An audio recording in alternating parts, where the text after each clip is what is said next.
Bet Danielius apsisprendė nesiteršti karaliaus stalo valgiais ir vynu.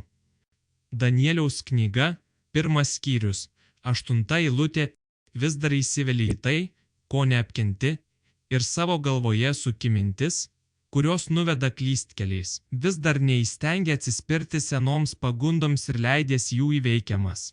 Žinok, kad atgimimas iš naujo arba naujoji tavo prigimtis nesunaikina senosios. Tiesą sakant, po atgimimo kova tarp kūno ir dvasios dar labiau suintensyvėja. Ir vis dėlto tu gali gyventi pergalingai. Kaip tai įmanoma? 1. Per maldą. Jėzus savo mokiniams kalbėjo: budėkite ir melskitės, kad nepatektumėte į pagundą. Dvasia ryžtinga, bet kūnas silpnas. Evangelija pagal Matą, 26 skyrius, 41 eilutė. Jei po kiekvienos klaidos pavargai melsti atleidimo, pradėk melsti su situacijas dar prieš kylant pagundai. Ne, malda pagundos neįsklaidysi, bet gali iš anksto pasirengti ir atsispirti jei reikia pagalbos. Kreipkis jos. Rask bendražygį, kuris galėtų mūrų stoti už tave maldoje. Biblijoje skaitome: 2 geriau negu 1, nes jie gauna didesnį atlygį už savo triūsą. Ekleziasto knyga, 4 skyrius, 9 eilutė, 2. Tvirtai apsisprendžiant. Biblijoje skaitome: bet Danielius apsisprendė. Danieliaus knyga, 1 skyrius, 8 eilutė. Nederėtų nuvertinti išankstinio apsisprendimo galios. Matydamas tavo ketinimus, Dievas suteiks savo jėgos per šventąją dvasią. Iš kur Danielius turėjo tiek stiprybės?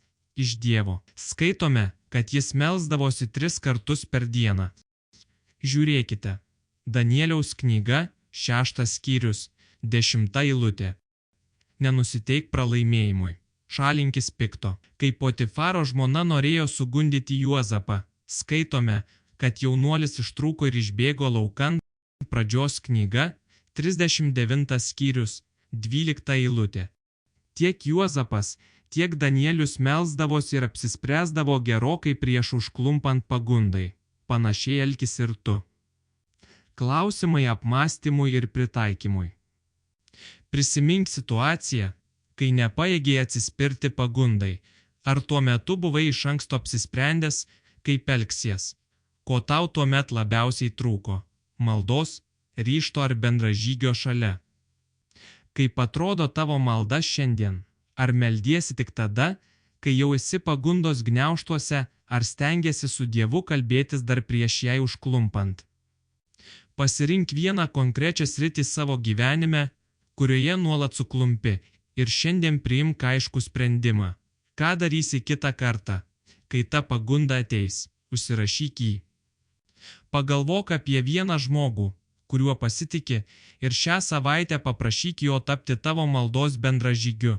Žmogumi, kuriam gali prisipažinti ir kuris stovės už tave maldoje. Baigiamoji mintis.